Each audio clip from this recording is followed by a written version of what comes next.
Hi, I'm Assistant Professor Aditi Mathur of International Schools of Business Management, Suresh Ganvia University, Jaipur. And today we'll be learning risk and return and CAPM model in our corporate financial management series. So today we will be covering the total risk, the types of risk return relationship between the different stocks or different investment avenues. Then we'll be also looking upon the CAPM model, what are its elements, the formula, and the questions related to the CAPM model. So let us just start with what do you mean by risk, right? See, the risk is associated everywhere. We never knew that these types of risk can also be there, that because of the COVID you all will be under the lockdown, right? But this was a risk. It was an uncalculated risk. No one calculated this risk, and this risk was having a very bad repercussions on many businesses. So what is risk? Any uncertainty, right? So the total variability in returns of a security represents the total risk of that security, right? If we talk about a particular security, then the variability of the returns is what is your total risk of that security. The systematic risk and unsystematic risk are the two components of the total risk. So in totality, we can say that there are two types of major risk. One is your systematic risk and another one is your unsystematic risk. So there is a short formula: total risk is equals to systematic risk plus unsystematic risk. Ma'am, do we have these risk in all the investment avenues?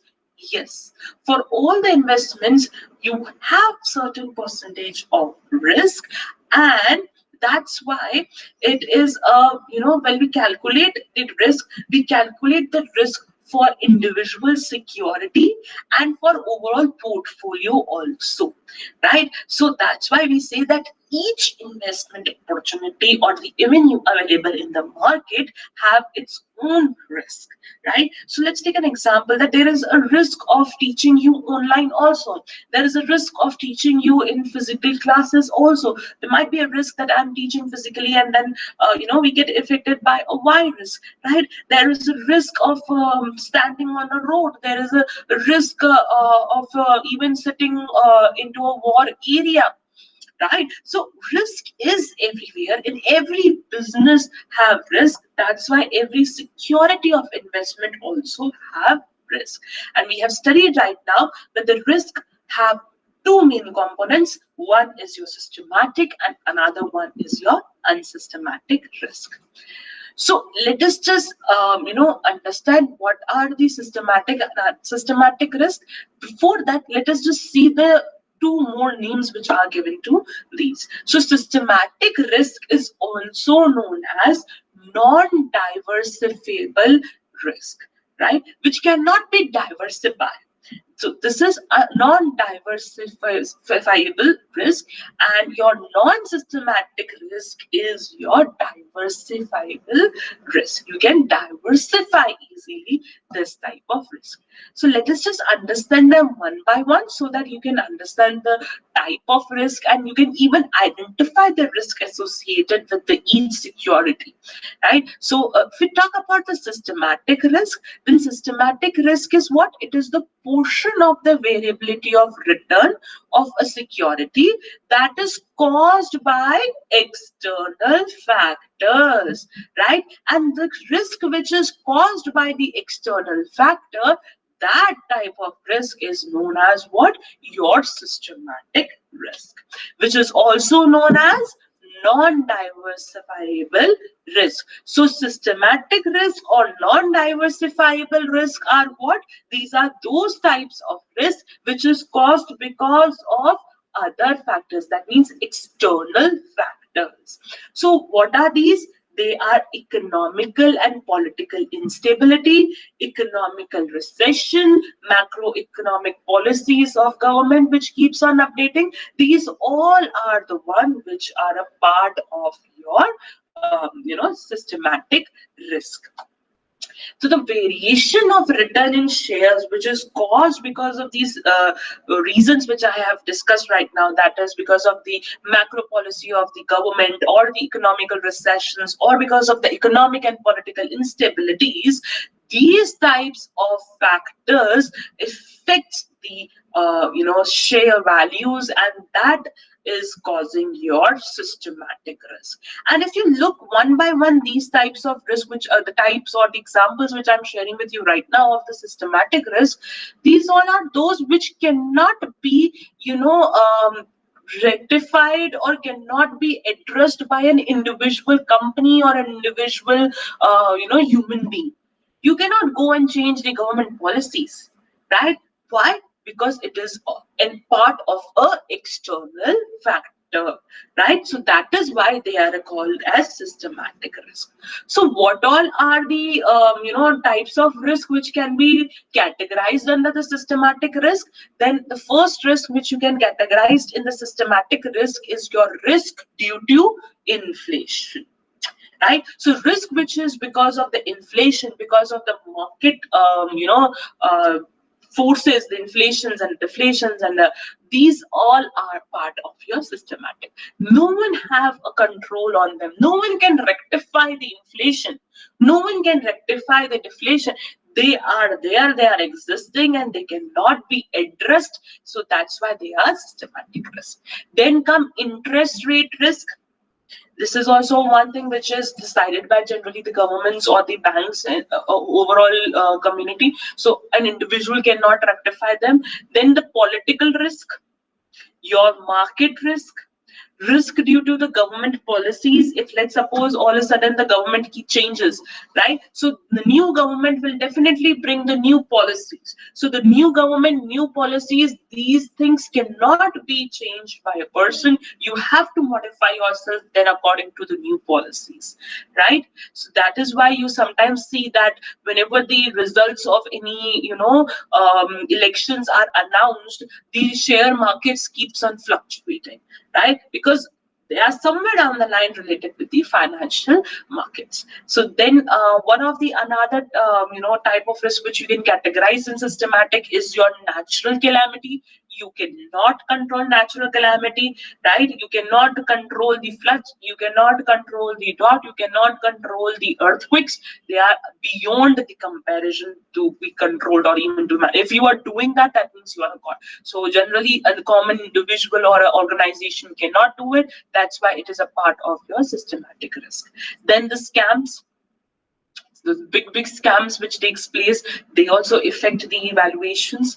Then your monsoon, if you are a part of an agriculture sector and something related to it. Then your industrial growth, your international events, the warlike situations, right? These things cannot be addressed or rectified at the level of individual. So these are a part of your systematic risk because they are a part of those factors which are taking place, which are external factors, right? They are not an internal factors are those which you can control, but the external factors are those people or those factors which are beyond your control power, right? So do hope you understood the systematic risk. So we till this part we have understood that what is risk.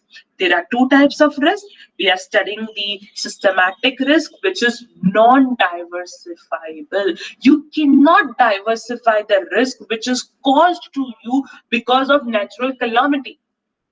You cannot say to your neighbors that because the natural calamity took place, now this, the roof of my will not get destroyed, but your house roof can be destroyed, so I'm shifting it towards you. It is not diversifiable, right? You cannot shift your risk to someone else if there is a new government policies on the business you are doing, right? So they cannot be diversified. That's why they are known as non-diversifiable risk. So now I do hope now you are able to understand why the systematic risk are known as non-diversifiable risk, because these are the one which cannot be diversified, right? So now let us understand what do you mean by non-systematic risk. Right? We have covered the systematic one. So now let us just see what do you mean by non-systematical risk. The return on the security sometimes varies because of certain factors affecting only the company issuing such security. That means that individual companies factor are influenced, which because of which you have incurred some risk, right? That means that this risk is because of internal factors of that particular company, right, or that particular corporation. Example, your raw material scarcity, labor strike, management inefficiency, they all are a part of internal management. And because of this, your returns are suffering, or because of which there is some kind of risk which is there. That means it is a non-systematic risk. When variability of return occurs because of such firm specific factors. What do you mean by firm specific factors? They are indirectly telling internal factors. They are specifying that because of your company, because of you, your management, your lack of incompetencies, you are able to, incur these risks. That's why they are unsystematic risk, right? So unsystematic risk are those risks which are because of the internal factor, because they are a part of firm specific factors. Example, raw material scarcity, labor strike, management insufficiency. Now, let us just see what are the non-systematic risk. So there are basically four types of non-systematic risk. The first is your business risk, followed by financial, then risk due to the uncertainty, and then because of some kind of dispute. So what is business risk? Every business have its own risk associated with it, right? Let's take an example of a restaurant. So if I am opening a restaurant, what are the risks associated with this business of having a restaurant or to enter into a food industry? Right? Maybe the my food is not accepted by the people. Maybe some other big people come and open the same restaurant at cheap rate near to me, and people get diverted over there. Maybe I get raid, and my food authorities of my country are not satisfied as per the working conditions which I am doing, so they put it a ban on me. So these are what? These are the business risks related to the business which I am doing, right? So they are actually somewhere down the line in your control, right? Serve the best quality food, have a good chef, have an innovative and inspired chef, so that he can have an inspired food or a very tasty food that no one in the market can come and compete you in the taste. Or follow all the rules and regulations which are given or prescribed by the government, so that your business is never closed down because you have not compiled any law. They are under your control. You can control them easily. That's why they are business risk. Then come financial risk. We know financial risk means what? That um, lack of sufficient funds, lack of repayment of the loans, right? They are what? They are your financial risk.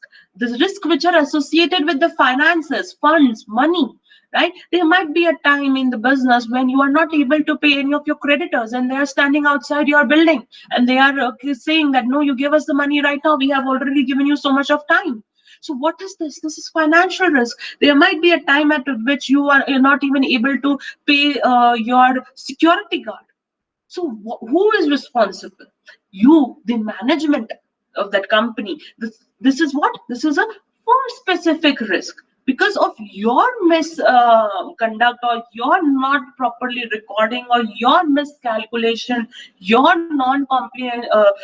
compilations of the budget preparation, because of your lack, you are into this situation, right? So this is what? Financial risk. Then risk due to uncertainty.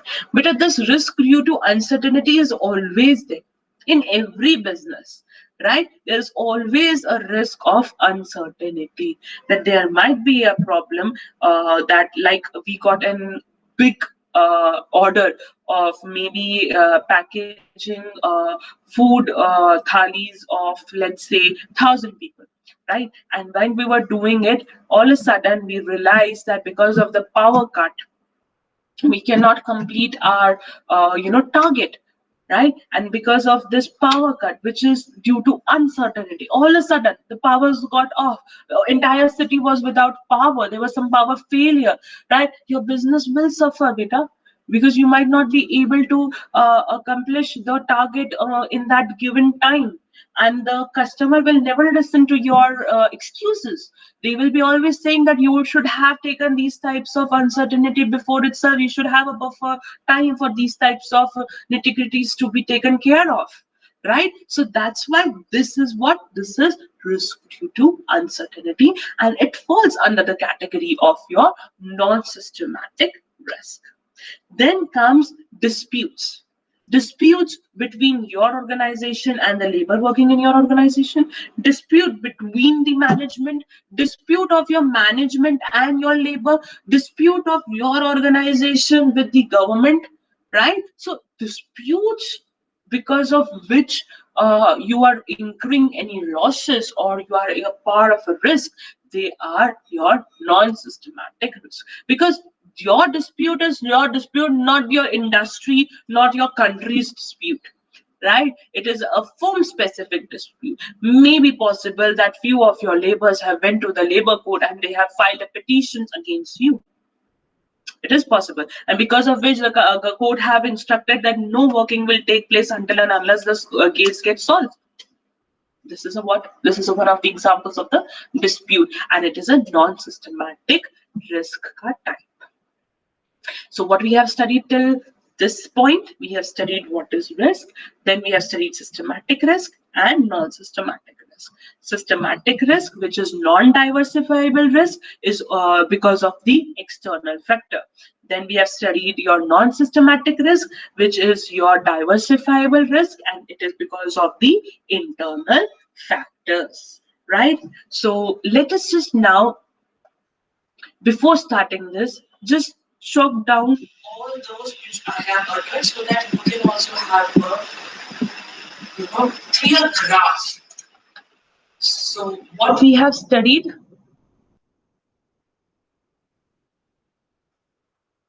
risk, which is systematic, non-systematic, non-diversible, diversible, and let me just write it over here only.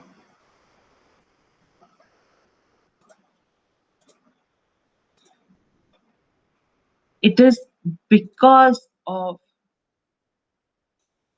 external factors, and it is because of your internal factors, right? Over here, for a small example, so that you can just take the example into mind and understand, you can write over here war zone areas, right? And over here you can write dispute between management and labor. So you can just look into these example and it can be very clearly understand that what is non-systematic and what is systematic risk, right? So now let's just move ahead and understand a very important graph which I was able to get for you all, and you will be very surprised to know and learn is this one. That what are the different risk return relationship of different stocks available in the market. So what I have done right now over here, I have actually on x-axis denoted the degree of risk, right? So it over here is low degree of risk, over here is the high degree of risk, and over here it is a medium. The This side, the y-axis, it represents your rate of return, which is also known as your small r, rate of return, right?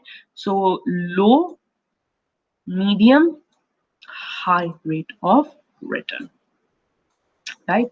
So now let us just do one thing. Let us just take one by one each and every security or investment avenue which is there with us in general, and then understand what is the risk and return ratio.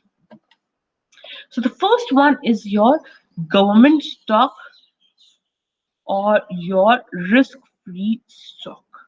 So sometimes, government issues some securities, right? And when a government issues a security, those securities generally have nil risk because government of a nation is doing. So the risk is what? Risk is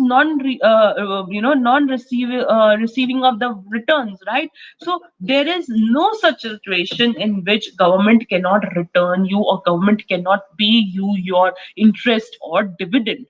So that's why they are known as risk-free investment areas or risk-free avenues. So one of the risk-free avenue is your government stock, and because it is risk-free, so return will also be low. So that's why they generally fall in this category, right? Risk-free return. So you can just generally see the risk-free return this side. Just let me just, yeah, this is this side. Very risk. If risk exists, so it will be 0.5 or 1% risk, not even more than 5%, right? So risk free government security. Then comes your mortgage loans.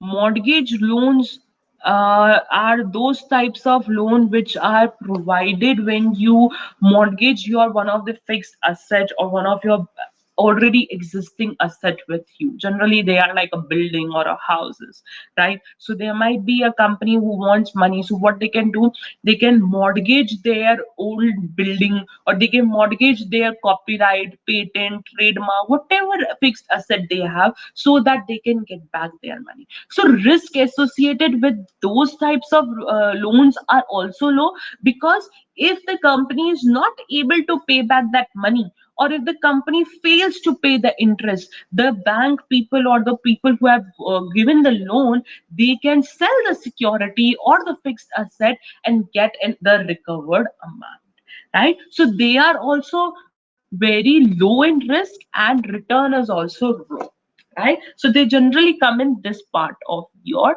market line, right? So low risk and medium or very low return, nothing high.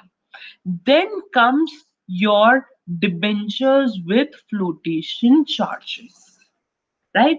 Debentures and flotation charges have comparatively high risk into the government and all, and return is also bit high in comparison to your mortgage loan or your government stock. Then it is followed by unsecured loan, right? They have high return. You can see comparatively, this is our baseline beta, and you can see we are having approximately good amount of risk associated because good amount of return is also there. Then comes your subordinate loan stock, followed by preference shares. See the risk with preference share and the return. It is keeping on increasing. Both are keeping on increasing. And because of which we say higher the risk, higher the return, right? So as and as your risk will increase, your return will also get increase and increase. Then come ordinary shares. So ordinary share is actually a bit risky, the highest risky one in our hierarchy, because it has highest return also associated. What is the risk of an ordinary share? That might be possible the company stop earning, right? They becomes bankrupt and you loses all your money, right? And we know that the preference shareholders are paid first, and then if remaining, then only the dividends are distributed to your ordinary shareholders, right? So this is also one of the risks. So, but because of which the preference shareholders always receive that prescribed percentage of dividend which is promised to them. They never get the extra one, right? But the ordinary shareholders, they receive the extra one. It depends on the risk they have taken, the company have performed, the way the work has been done, the earnings, and then the ratios are decided by the board of the managements, and the directors decide the rate, and then you get your dividend. So risk is high, return is also high. If you will invest in government bonds and securities, your risk is very low, because of which your return is also very low. So this is one of the metrics to tell you that what is the ratio of risk and return with the different investment opportunities which are generally used by many of the people in the market, right? So you can just have a quick look at it. We have arranged the all securities in a fashion in which your risk is minimum and return is also minimum, followed by high risk and high return. So just read it downwards, then up. So it goes like government stock, followed by mortgage loan, then debentures with flotation cost charges, then unsecured loan, then your subordinate loan stocks, preference shares, ordinary shares, and so on. So now let us just understand what is return, right? Students, we are not understanding this in very depth right now, because we'll be doing it in our upcoming video lectures, in which you will be learning how to calculate the return and risk of an individual securities. But just a basic thing, let us just understand how the return is calculated. So first means, return means what you are on. So the return is divided into two parts. One is the dividend which you are earning, and the another one is the capital gain which you are earning on that security.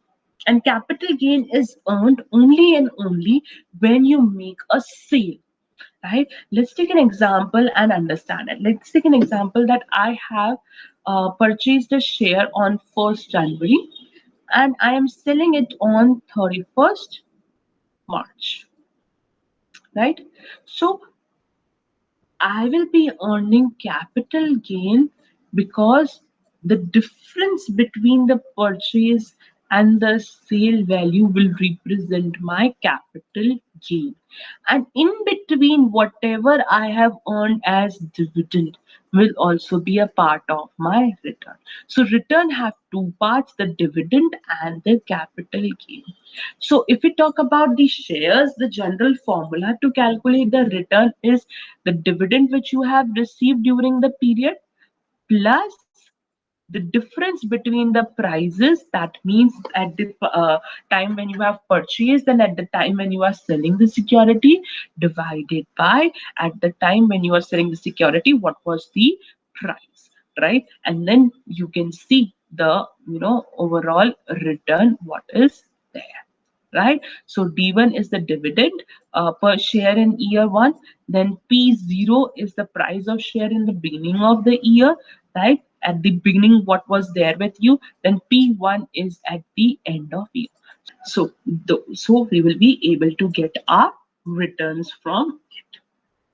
So we know how to calculate the risk. Risk is generally calculated with the, refers to the dispersions of the variable. So it is measurable by the variance or your standard deviation.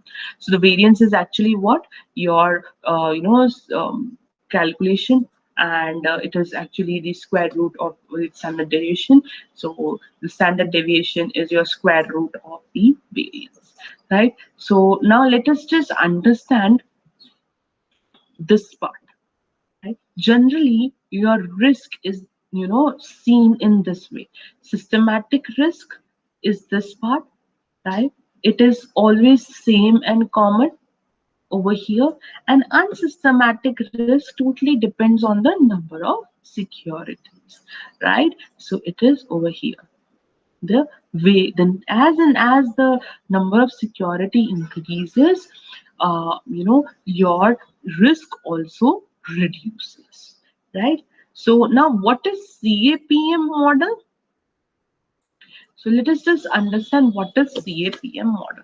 So CAPM model is actually a framework for determining the equilibrium expected, from the returns of a very risky assets. So actually, your CAPM model helps you to, understand the relationship between the expected returns and the systematic risk of an individual asset or the security or the portfolio.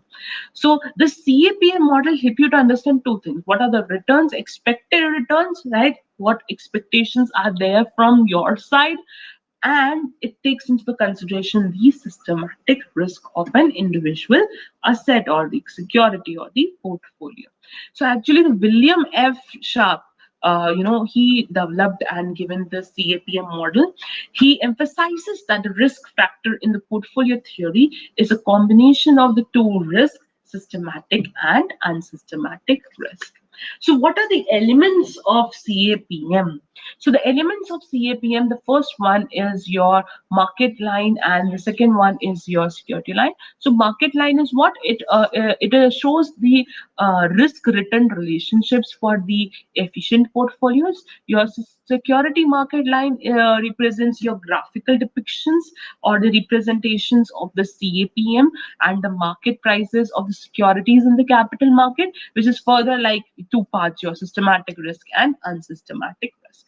Then comes your risk return relationship, your risk free return, your risk premium on the market portfolios, your beta, and the assets.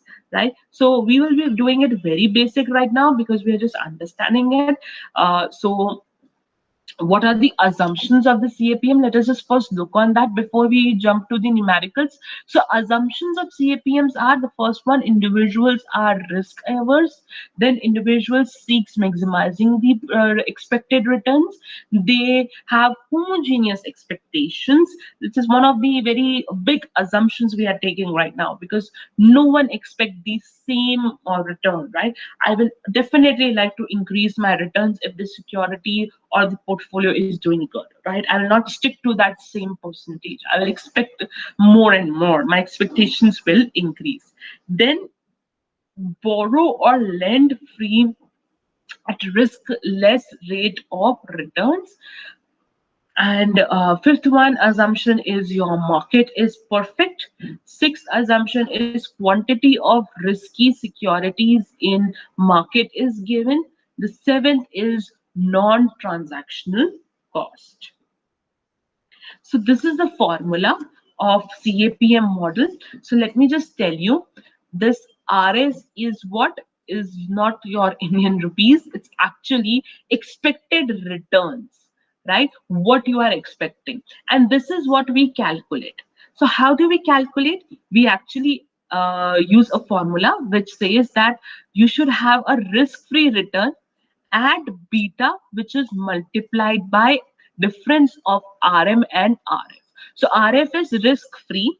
RM is what? Your average returns on all securities or on that particular security, whatever the average return you are receiving from the market, right? Market return, it is also known as a market return also sometimes, or the average market return which is there, right? And when you multiply it with the beta, which is your systematic risk, right? The risk which is always there, it is because of the external parties, right?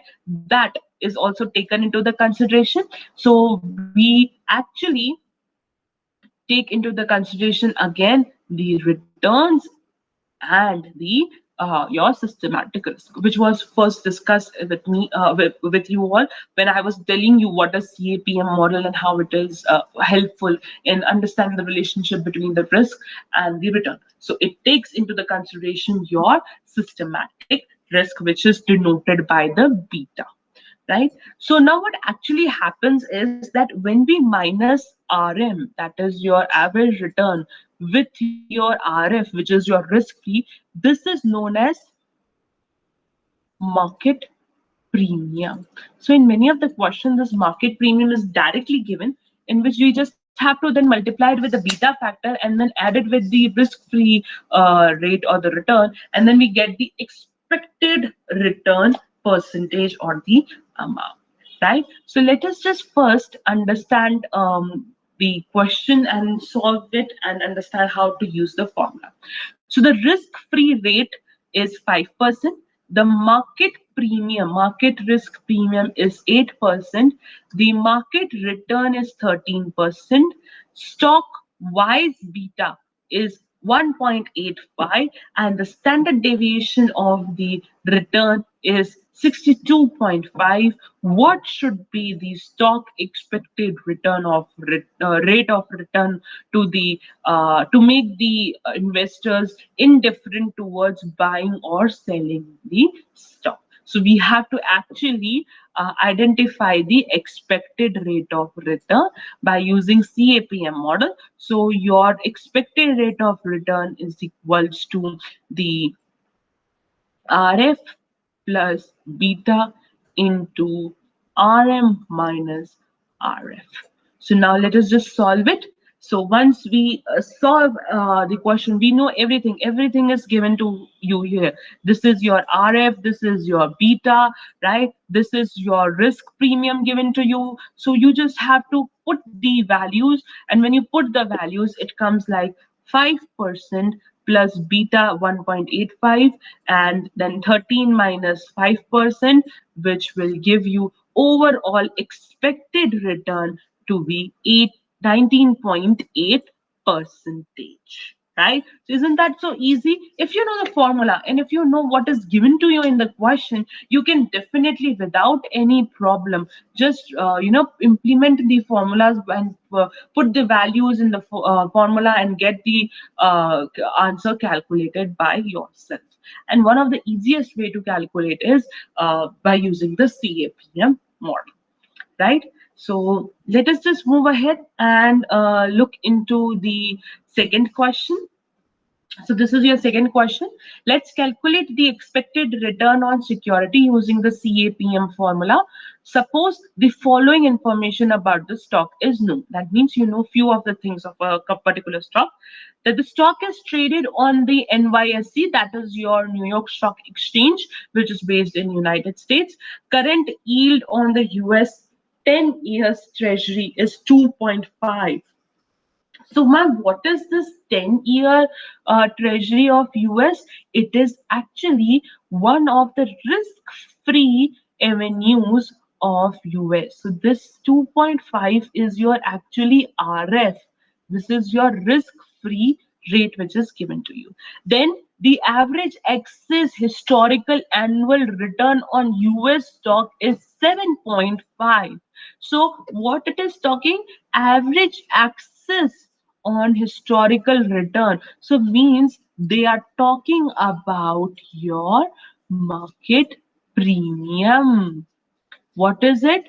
RM minus RF.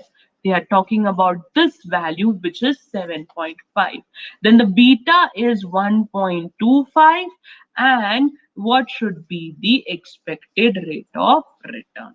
So let us just put all the figures in the formula. That is 2.5, which is risk-free. 1.25 was our beta. Then your market return premium, which was directly given to you, which was 7.5 percentage, and you got it 11.9 percentage as your expected return, right? So it is very easy. You just have to identify that what percentage in the question represent what part of your formula, and then simply implement it and get the answers, right? So for today's video, I have taken the help of the two books of financial management and principles of corporate finance. These two books are very good. There are lots and lots of numericals given in these two books, and you can definitely refer to these books. Even these study materials are available on the internet, so that can also be a great help. Just make sure that you have an authentic web page when you are studying, right? Just recheck the credentials of that website before you start studying from that particular page. So let's just have a quick recap of what we have studied today? So today you have studied total risk, type of risk, your risk return relationship with different stocks, CAPM model, its elements, that means the part of the formulas we have studied, and the questions of a CAPM model also were studied. So we solved two questions together, and rest all are the part of your actually MCQs. So here we go. I am sharing with you 10 MCQs. Do hope you can solve these all 10 MCQs. These are the first three MCQs on your screen right now.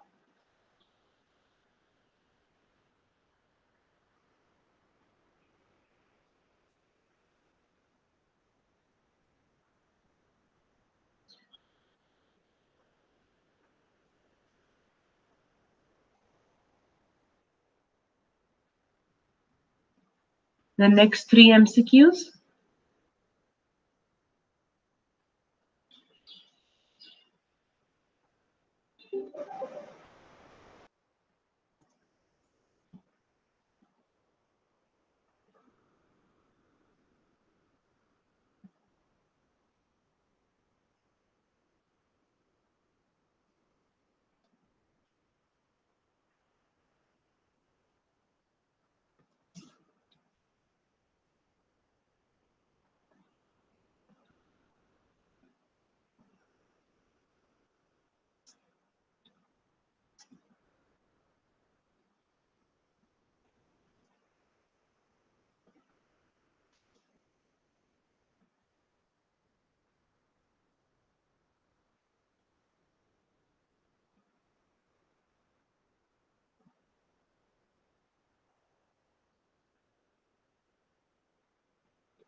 The last two MCQs.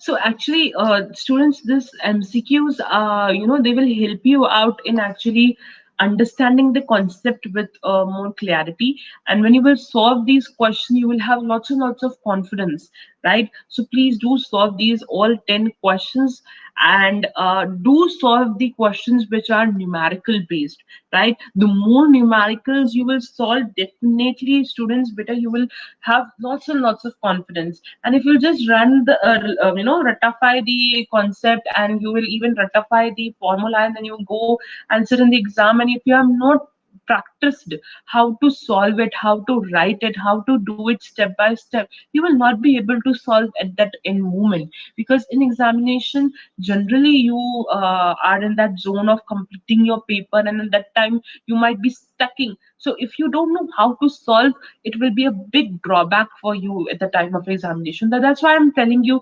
repeatedly to solve more and more of question. Take help of lots and lots of reference books and the other study materials which are available to you for the free of cost. Just use them up, solve more of question, have a good hand on all the numerical part, because finance paper generally have a good weightage of numerical questions. Even if in the MCQ format we can ask you, you have seen the examples which I've shared to you, the questions you have to solve, and you have to identify the correct one. And if you have not used the formula properly, plus has been changed into minus, the answer will vary, and you will select the wrong option, and you will get your wrong answer. And in these MCQ, the drawback is that we do not give you the step marking, right? Correct option gets the full marks, otherwise you get the zero. So please take your time, understand it, easily do it without any fault. Just follow these steps. Clear vision will help you to achieve the clear answer. And do hope you have understood today's lecture, in which we have talked about risk in detail. We also learned what is return and how to calculate the expected return with the help of CAPM model. So thank you everyone for watching this video. Thank you.